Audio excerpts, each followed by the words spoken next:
Welcome to Introverse.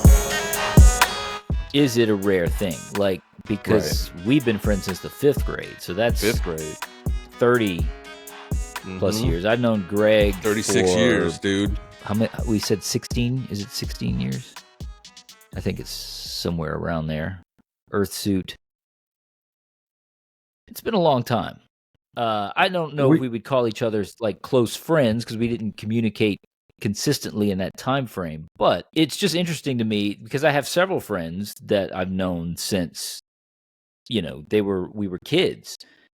And so to me, that's normal. But the fact that this person on social media was saying this is such a rare thing, I was just curious what we thought of that. 7th grade is a what I long think. time ago. Yeah. In your case, I mean, we're talking 15 to 20 years, depending on when you date our first meeting. Those first Earthsuit, my first introduction to a lot of the people I've known the longest in the Earthsuit community, I mean, that's 2001 or maybe late, at the earliest, late 2000 when I jumped in there. So 25 years. But then if I compare that to people I've known since 7th grade, well, that's another 10 years on top of that. I think, gosh, that's crazy. At least another 5. Yeah, so another 10 years. Do you still talk to anyone from that long ago, from like elementary school, middle school? No. No. See, I guess it is rare. My oldest friend that I'm still in touch with. This isn't exactly a huge poll. No, I'm just saying. I think it's rare. Because it could be an introvert thing as well. Maybe. I don't know. Yeah, I don't know. That we stuck around as friends because we don't need many friends, dude. Yeah. I don't have a lot of friends. I have 5 friends. Yeah. Like I consider actual friends. What do we know about Dunbar's number? Have we heard of this? I have. Remind me. Okay, so he was basically a researcher back in the day, and he was doing these experiments on primates and animals similar to human beings, and he noticed their groupings, that they very rarely ever got into groupings larger than 150. Like that's pretty much the max. Oh, I've heard of this. I didn't know what it was called. I didn't know there was a number. Yeah. That there was a name to this number. It's I've called heard of the Dunbar's 150 number. Okay. Yeah. So it's basically like you can have a max. The average human being can have a maximum of 150 connections in their life that are meaningful. Okay. And that's so, the issue is that Greg has talked in the past about how he has one friend at a time that he's close to, and then he kind of hops. Yeah. Depending on, but I think it's kind of accurate. And I feel like everybody says, well, because of social media now, that number's thrown out the window. But do you really have meaningful connections with more than 150 people? Nope. Now, even on social media, I don't think so. Okay. You have a lot of connections, but meaningful? I would have to have one huge group chat for all of them. Like, are you serious? I'm going to individually talk to each one of those. Like, what does that meaningful mean? Yeah. Once a month? That's not meaningful to me. What's a meaningful relationship to you, me? Yeah, exactly. At least once a week. At least. Right. Yeah, I don't know what meaningful is. That's a good question. Let me show you guys this here. So, again, this is just a theory, but I actually think that it's kind of effective here. Let me see if I can find okay, so here it is. According to the theory here, the tightest circle has 5 people. That's your loved ones, your family. Okay?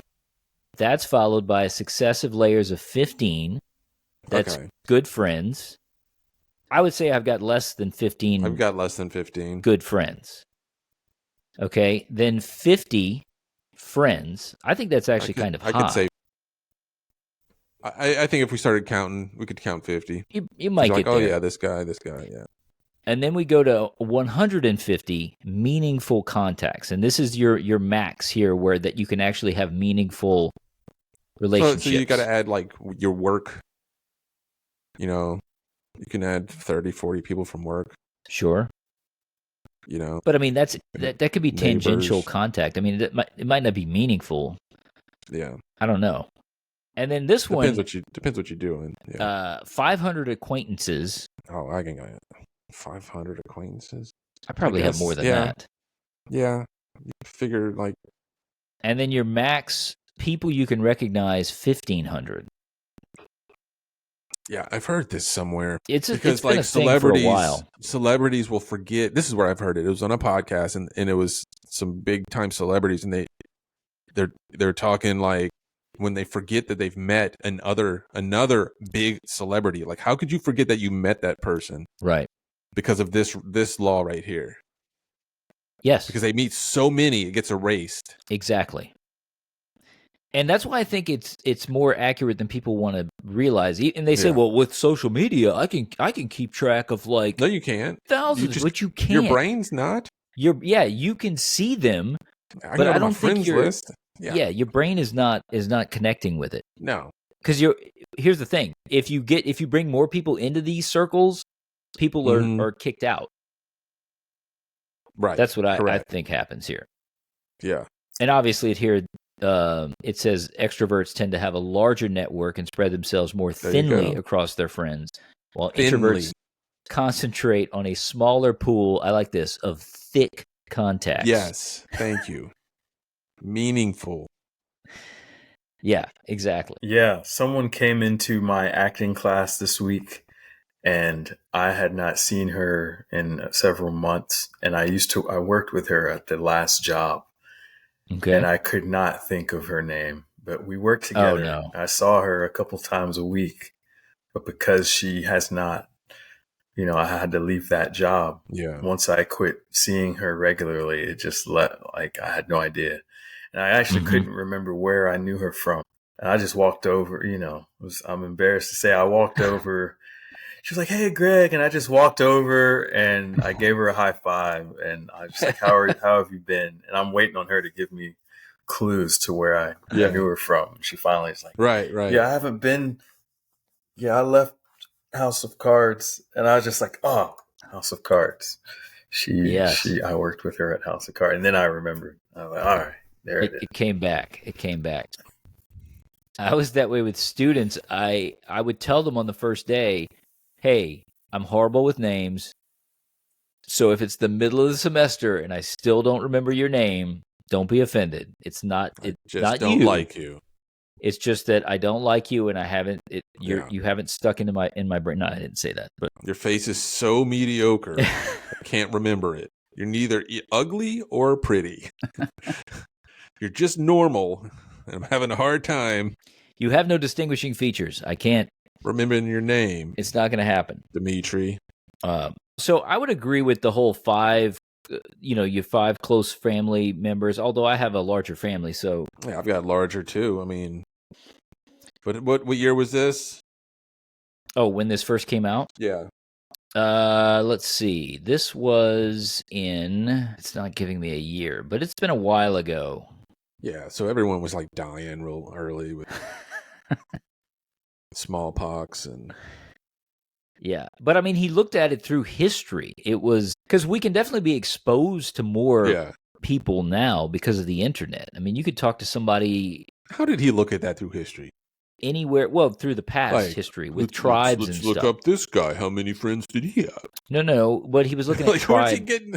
He's looking at tribes and stuff. Okay. That there would rarely be like a group of people that would be more than 150. Like it was, that's how they would There was like a limit, yeah. Yeah, because that's what they could keep track of. Like, okay, we know everyone's names. We know, oh, wait, you're pregnant with triplets? Well, 2 of them are going to have to go. Too bad. So, you're going to have to go start your own tribe Yeah, now. you got to start your own tribe. Luckily, it's triplets, so there'll be 4 of you. Yeah. It's a good start. Yeah, I don't know, man. I think as an introvert, I just automatically have fewer friends than the average person. Yeah. Yeah, I don't like most people. And here's the thing. As you get older, I think it's harder to make true friends. I'm just lazy. He's just being lazy. I'm just lazy. Like, I remember like eating dinners, new guy I never met, dinner party, like, oh, hey, you like Tampa Bay Bucks, huh? Like, no. Not really. Like, okay, let's talk sports because we're two guys. How about that weather? Yeah, all right. It's difficult to walk. For me anyway. It is to walk up to somebody I don't know and just strike up a conversation. I can't. If someone talks to me first, it's much easier. I'm totally fine with responding, and I can converse with people. I've gotten much better. To become friends with them, like, you realize the work you have to put in to make a new friend. We're gonna have to probably go do something together. Yep. Yeah, and a lot of that work we used to, when we were kids, a lot of that intentional hanging was created for us because of class and school stuff. Yep, absolutely. Yeah, all of our everyone's on the same schedules. We're on the same schedule. So trying to do that as an adult is very difficult. Exhausting. Once you have things you like to do and other people don't like to do it, it's kind of like, But and that's the thing. If it's something you like to do, that's a good thing. Like every 2 weeks or so, there's a few guys that I go smoke cigars with, on a Friday. So go tomorrow, But I would never just be like, hey, y'all want to go hang out? I got this cool new CD. Let's go listen to it. We used to do that. Remember that? You used to do it. Oh, yeah, heck we used to do that, dude. I got this new CD. Come check it out. With arms wide open. No. I remember I was riding in the car with you, and you had the new Smashing Pumpkins, which was. I listened to it this week, dude. Was it Melancholy? Melancholy and the Infinite Sadness. And the Infinite Sadness. 2 discs. It was like 2 disc 40 set. songs, dude. You had just got it, and you were like, dude, I got the new Smashing Pumpkins. And we basically drove around and listened. We didn't listen to the whole thing, but we listened to a good portion of it. Good bit, just driving around. Yep. Yeah. Yep. Don't do that anymore. Yeah, I loved Smashing Pumpkins. You said you just listened to it? I did this week. Wow. Yep, I'm listening to that, and I listened to the it's like their first or second album that came out, Siamese Dreams. Man, I don't remember. Yeah. I just went back and listened. I just went back and listened to Pigeon John from the night, 2000 to 2003 or so. Right. He had a good run. He still makes a bunch of music, but he had a good run of albums that I listened to quite a bit. What kind of music? I'm not up to date on Pigeon John. He's a rapper. Well, he makes music. Okay. He was a rapper. He was in a rap group called LA Symphony, and then he started releasing solo albums. Okay, LA Symphony sounds familiar to me, but I was not familiar with Pigeon John. He's if you listen to a lot of rap groups that are more than 3 people or whatever, there's always like that one guy that has a very unique voice and way of rapping, and so it's always like, oh, that guy, he should make his own album or whatever. So Pigeon John was that guy for Pigeon John. LA Symphony. And I just went back to check him out. He started releasing more rock, like pop rock type stuff, because he had a song. He had a song called "I'm the Bomb," that I'm about to blow up and stuff, and that got picked up, and it was in a bunch of movie trailers and stuff like that. And so I probably know his music.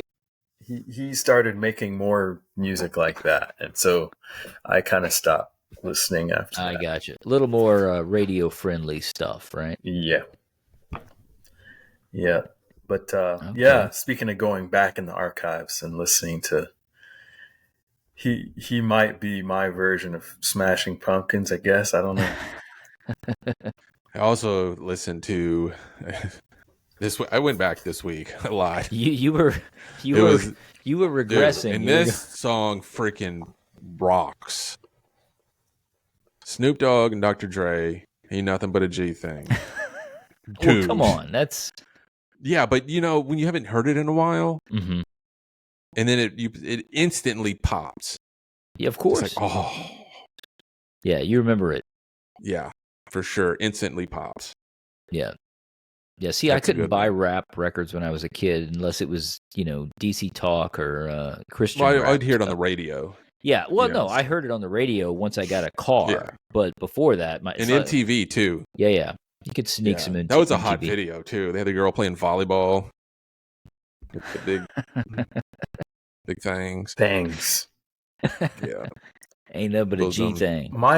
I wish I could talk to these women, but my earliest memory of hearing just the type of rap that is so commonplace now that I didn't think women actually listen to this.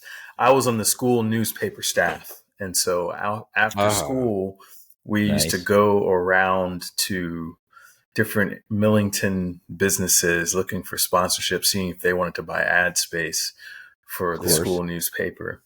Anyway, one such day I was a junior in high school, riding around with Laura and Debbie. And I had no idea because they were not like super popular or doing anything. I never heard them talk about this, but they were listening to 2 Live Crew in the car.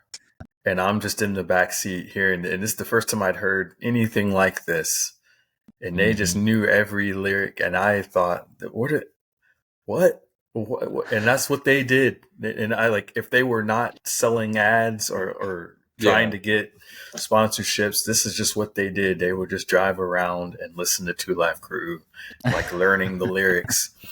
And I just thought, dude, this is what y'all like? What I didn't want to say anything because they're the upperclassmen. They were seniors and I was a junior. Oh, wow. And I don't know how I got in this car. What happened? I couldn't even tell you. They don't understand how big of a deal that trip was. Just listening to 2 Live Crew with them. It was life changing for you, and it was just another day for them. Just another, that was just Tuesday for them.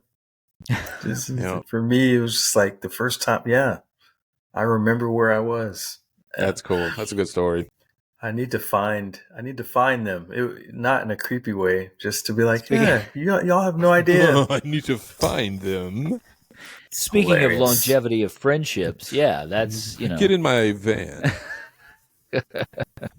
Well, I think one of them, I would like to say one of them lives in Nashville now, but we're not in touch. There you go. She lives with her family and blah, blah, blah. Maybe she met her husband. Maybe they were at a 2 Live Crew concert, for all I know. Maybe they've fallen apart and they've gotten divorced and she's single and ready to mingle. Oh, they are never know. People from my high school are not single, ready to mingle. They're never single and ready to mingle. They might even be single, but because they have a lot of kids that they got from that era, they're not ready to mingle. Yeah, they're not mingling with the little ones. So, how's dating going for you guys? Since I'm the only married guy in this crew now, I'm just curious. How's it going, guys? I can't afford to date. Single. Emotionally, or I don't feel like it. I don't feel like it.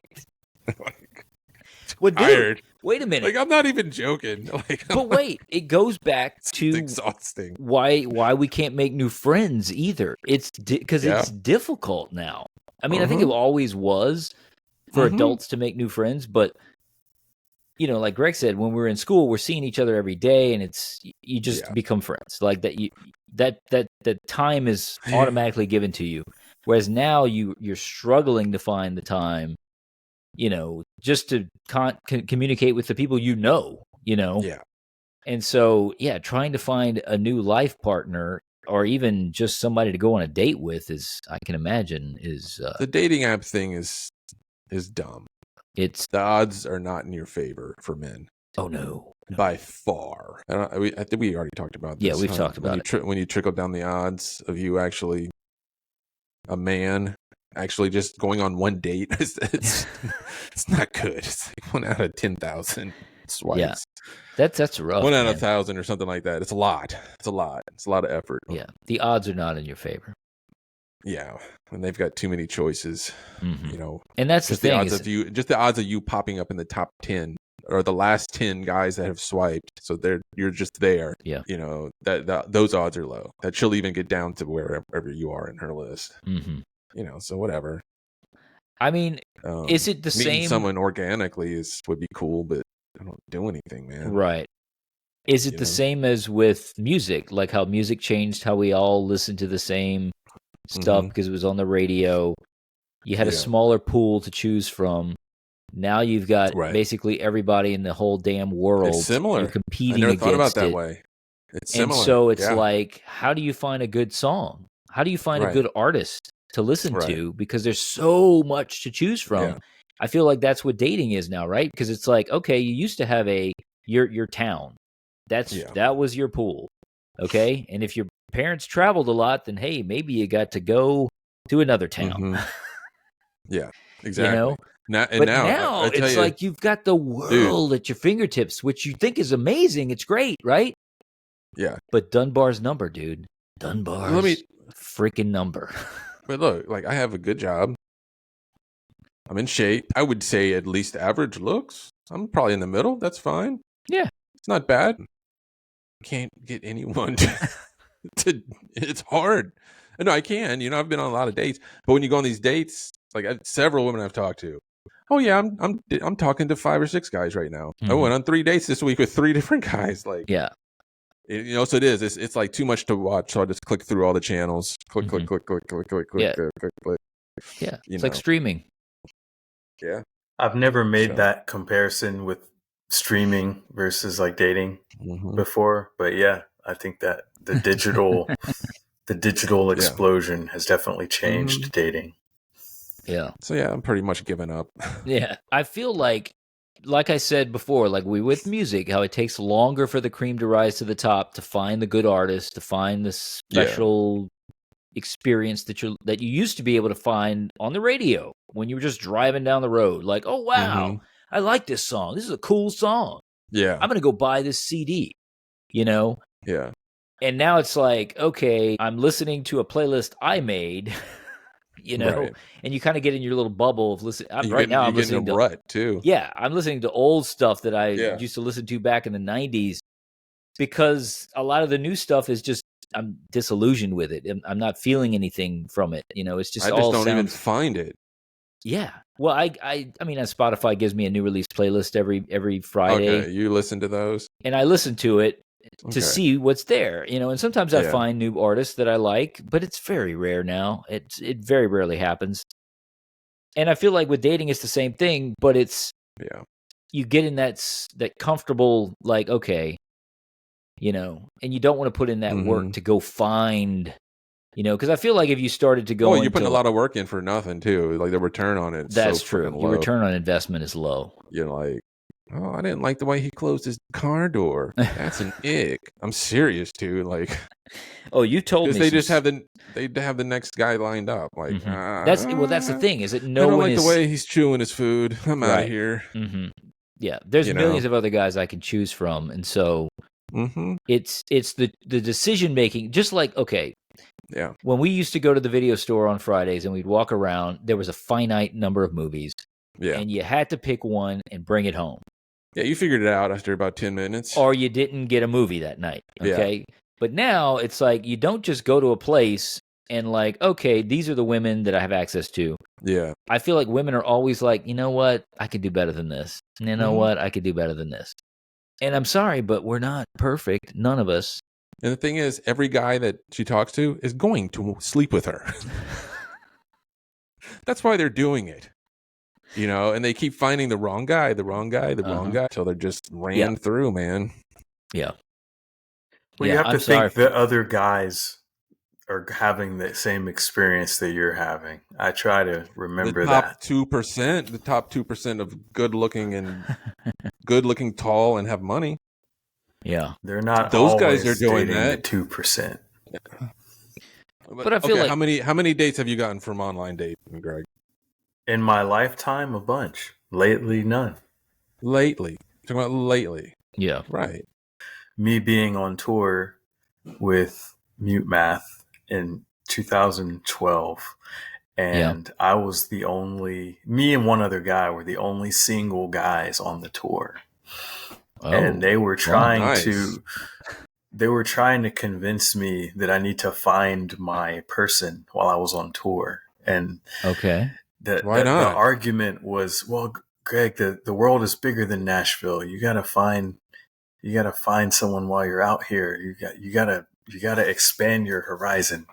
Yeah, and get you a nice little German girl. They were like, well, we didn't go to Germany, but I guess the point remains the same, I guess. But they were just like, yeah, I met my wife on tour, and the next guy, I met my wife on tour, and the next, and basically everyone on the tour had met their wife or their partner on tour, right? So they thought logically, wow, you should start looking, and so it was kind of I had a lot of pressure in these cities to try to meet someone. I never feel like that works when people pressure, like I don't know, that never works. So it just reminded me of that. I'm assuming it didn't work because did it as no? Did I'm you get single then as I am now? Did you at least get a date on the tour? No. When were we gonna date? When are we gonna? Well, right do after anything the show, other than the right show. after the show, you just go after grab the a show. beer. I've watched the Metallica documentaries. Those all kind of women back there. The one time I thought I could hang out with a woman who seemed really interested in hanging with me after the show was a time when we couldn't. Our call time was like really close after teardown, and we could not have made it work. Plus, there's not a lot of stuff open to like go to a place that's not like shady. So I won't say what city it was, but yeah, we nothing ever happened like that. Nothing, man. I think it's gotten worse because it was bad when I was doing it, and I've been with Holly for over 7 years, so that's a long time, and technology has really changed. People have become more enmeshed in their devices. I mean, it's like I feel like this is a combination of things that make dating and connecting with another human, a genuine connection with another human, much more difficult. It's crazy. These devices that are supposed to bring us together, I feel, have actually made us more distant. Absolutely. This is not like a great revelation I've had. I've been hearing this from people for years. It absolutely has. Yes. Yeah, it's kind of sad. Mm-hmm. When you think about like your like Charlie, your son. Mm-hmm. Now he's very outgoing. Kind of. He actually is kind of introverted as well, depending on the situation. If he's playing a video game, like how many like real friends does he have? Not many. I think it's harder and harder. Yeah, he says like never go hang out with anyone. When he's at school, everyone is just looking at their phone. Yeah. So it's weird to go walk up to someone and just interrupt them from. And they're not going to hang out anywhere. Checking their TikTok, It's not like, hey, let's go do this after school. No. Which is what we used to do. I don't think that's happening anymore. Oh, no, it's not. And that's how you become really good friends. Yes. You share experiences. Not playing Call of Duty. I mean, yeah, you do that too, but. I mean, look, people have become friends playing video games. I'm no doubt. Yeah, but it's different. It is. I've known people over years, and it's different. How old is Charlie again? 18. I met him when y'all came to Nashville, right? Yep. He's 18. He's going to be graduating in May. All right. Don't get me wrong. He's got friends. He's got a lot of friends on video games, some around the country, but it's I think it's more difficult now, man. It's weird. Like the communicative devices have made us less communicative, or at least in a genuine way. I feel like it's all very shallow communication now. Yeah, I saw something too about the third place. Have you heard this? No. Where this generation doesn't have a third place. So when we were younger, we had home, which was a place, work or school, which was the number 2 place, and then where you went hang out. Yes. And they don't have that. No. They just have work, school, or home. Yes. And now a lot of school is at home. Yes. A lot of work is at home. So now a lot of them are down to one place. Wow. I never thought of it that way. That's a really small world. It's a small world, but it is disguised behind the You've illusion. The illusion you have that you access to everything. Right. You had the world is at your fingertips. You can access. You can talk to anyone around the world. But it's not. That's what people don't realize. Because they're trying to do all this virtual reality communication and stuff in the metaverse, which was a giant failure. Sorry, Mark. Yeah. But because they're not realizing that it's different. You're still behind a screen. It's not genuine human contact. You're not seeing the expression on people's faces. You're not seeing that if you make a joke and you made them laugh, or if you said something that might have been slightly untoward or a little offensive, and but they can play it off and you're like, oh man, I didn't mean that. But when people do this stuff online now, it's like, well, fuck you, and block, all these message boards where no one sees half the messages because they blocked everyone who they disagree with, and it's like, dude, what kind of freaking world do you want to live in? Just people who believe the exact same thing you do? Well, yeah, and that's the problem too with it. Your algorithm gets screwed, and all you see are things you want to see. Yep. And it's just and then you believe that's the world you live in. Yes. You believe that this is how it's supposed to be. And so or when there's a that's how it conflicting is. thought or something, it's like, oh my god, it's crazy. Man, where did we go wrong? Chillax, people. Where did we go wrong? How do you fix that though? How do you get people back together? In person. Get rid of the internet. There's a book called Digital Minimalism by Cal Newport, and he talks about a few things. He talks about how the internet has created all of these problems that we're talking about. Not really the internet as much as phones.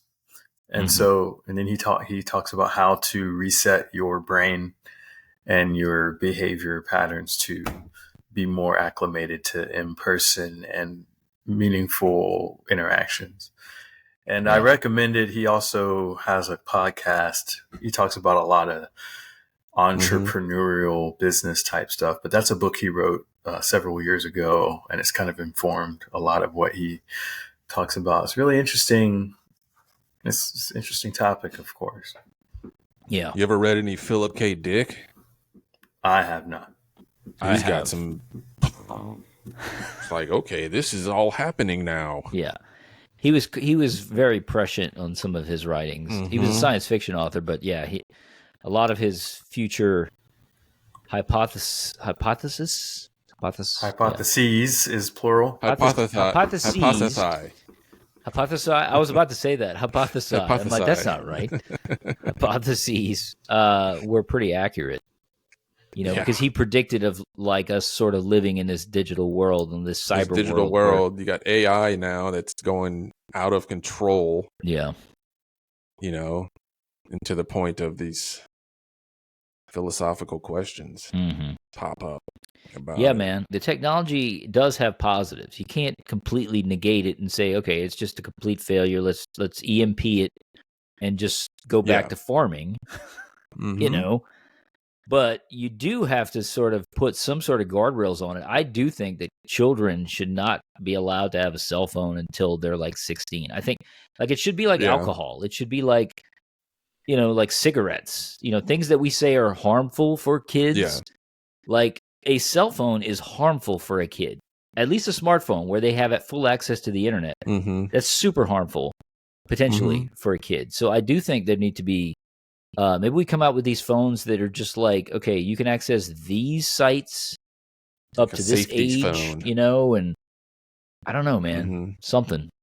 Well, as long as, here's the problem, with cigarettes, it became an age limit because of the health issues and stuff like that. So the cigarette companies were pressured to do that. With the internet, there's a whole bunch of people making money besides the tobacco, just one industry.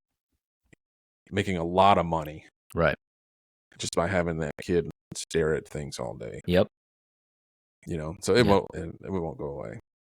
I think eventually it will, because the harm will be so obvious. I think they're going to have to, because they've already started. I mean, there are programs, there's things you can do. And parents just have to be aware, I think. Parents, as parents, but government regulation, that's not going to happen. No. And I don't even know if it needs to be government regulation. I'm just saying, like, some sort of, like, the companies need to start taking accountability for what their product is doing, And I don't think they're going to do that anytime soon. Super uplifting conversation, guys. We're all super cheered up now. You'll while you're talking, I'm trying to figure out how to just have you two on my screen versus me and you two on the screen. I'm wondering if that will, like the band U2? Us two. Oh, no, the two of you messing with them here. There's a way you can do the speakers. I just want to hide my screen. I just want to hide my camera. Don't want to look at myself. All right, I'll have it. I'll play with it. Figure it out another time. I guess. On that note, I feel pretty good about it. Went to the dark side there, but a lot of darkness in the world currently. Let's go on a ranch, man. So we got get that ranch, B. Yeah. we could do the podcast from your ranch once it's built. Yeah. Mm-hmm. Yeah. Call it The Lonesome Dove. A great movie, by the way. Great, freaking phenomenal book. Freaking movie. I've never read the book. I cried. I cried reading a book. I cried for the movie. I cried. I'm not ashamed. I'm not ashamed of it. Yeah, I think that book is why I want the ranch living. After that book. Oh yeah. Yeah. Well, there's always tomorrow, guys. I have faith. That B, it's going to happen. No. It's going to happen. Nope, I'm tapping out. When you least expect it. I'm done. Greg, when you least expect it. That's when I met Holly. I'm just going to paint Warhammer figures. That's it. All right, guys. I have nothing to add to that topic. Just yeah. All right, guys. We have good game, everybody. Thanks for listening to the Introverse. New episodes every Monday, wherever the podcasts roam. Catch us on our YouTube channel at Introverse Pod. The Introverse is a part of the Introverse Podcast Network.